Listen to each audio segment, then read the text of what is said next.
सो hey what's up guys, तो कैसे आप सब। मैं आज की वीडियो में हम बात करना चाह रहे हैं स्टॉक मार्केट के ऊपर। बेसिकली स्टॉक मार्केट, हम में से कई लोग जानते हैं कि स्टॉक मार्केट क्या होता है। It's very popular choice nowadays for investing.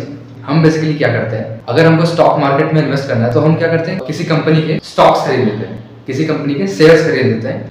Shares खरीदने के बाद उस कंपनी के शेयर्स की प्राइस जब हाई हो जाती है देन उसे हम सेल कर देते हैं, सेल आउट कर देते हैं। और स्टॉक मार्केट में एक चीज और कॉमन है, अगर किसी कंपनी को प्रॉफिट होता है, सपोज अगर मैंने अपने शेयर्स को होल्ड करके रखा है कुछ सालों तक और उसी समय कंपनी को अगर प्रॉफिट होता है तो उसका कुछ परसेंट कंपनी शेयर होल्डर्स के साथ शेयर करती है। सपोज मैंने क्या किया, मैंने इन्वेस्ट किया, मुझे स्टॉक मार्केट में इन्वेस्ट करना था और मैंने क्या किया, किसी कंपनी को सिलेक्ट किया और उसमें 1 लाख रुपीस इन्वेस्ट किया। मतलब कि उस कंपनी के शेयर्स मैंने खरीदे और शेयर्स की प्राइस आप ले लो, शेयर्स का प्राइस सपोज था 100 rupees, 100 rupees per share price था स्टॉक मार्केट में जिस कंपनी में मैंने इन्वेस्ट किया।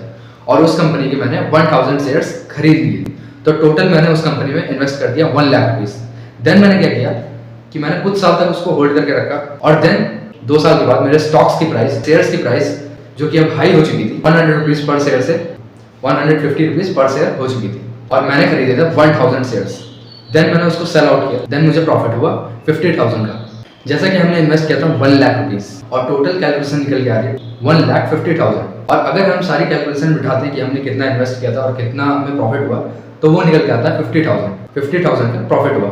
और दूसरा, कंपनीज क्या करती हैं कि अपना डिविडेंड्स भी शेयर करती है। अगर उन्हें प्रॉफिट होता है तो उसका कुछ वैल्यू कंपनीज जो है अपने शेयर होल्डर्स के साथ डिविडेंड्स भी शेयर करती है। और सपोज कंपनी ने शेयर किया मेरे साथ 6 रुपीज पर शेयर, अपने स्टॉक्स के पर शेयर पे 6 रुपए मेरे साथ शेयर कर रही कंपनी और मैंने खरीदे थे 1000 स्टॉक्स कंपनी के।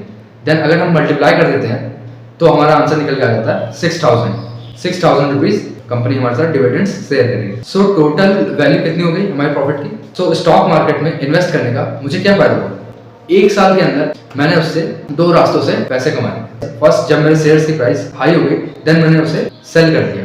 सेकंड, कंपनीज ने जो मेरे साथ डिविडेंड शेयर किया उससे भी मुझे 6,000 का प्रॉफिट हुआ। दोनों को अगर मिला दिया जाए, दोनों प्रॉफिट को 50,000 प्लस 6,000, तो हमारा जो प्रॉफिट है वो 1 ईयर में 56 के निकल के आ रहा है, मतलब 56,000 रुपीज निकल के आ रहा है। हमने इन्वेस्ट किया था 1 लाख रुपीज जिसमें कि हमें 1 साल के बाद 56,000 का प्रॉफिट हुआ स्टॉक मार्केट के अंदर। तो क्लियर है। सो आगे बढ़ते हैं। वैसे तो कई रास्ते हैं स्टॉक मार्केट में इन्वेस्ट करने के। पहला तो आप डायरेक्टली कंपनीज को सिलेक्ट करके उसमें इन्वेस्ट कर सकते हो, इन्वेस्टमेंट स्टार्ट कर सकते हो। दूसरा, म्यूचुअल फंड।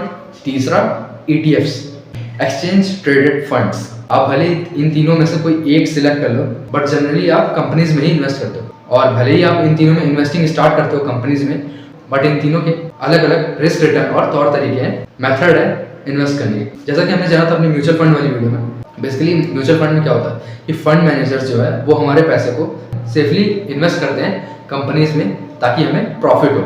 सारा कंट्रोल फंड मैनेजर्स के हाथ में होता है। और ETF क्या होता है, ETF भी सेम, जो आपकी इन्वेस्टमेंट है उसका कंट्रोल फंड मैनेजर्स के हाथ में होता है। वो भी क्या करते हैं कि कंपनीज में इन्वेस्ट करते हैं आपके पैसे को, जो कि काफी हद तक सही होता है। ETF में कंपनीज में इन्वेस्टमेंट के बाद अगर हम चाहें तो अपने शेयर्स को बाय और सेल कर सकते हैं।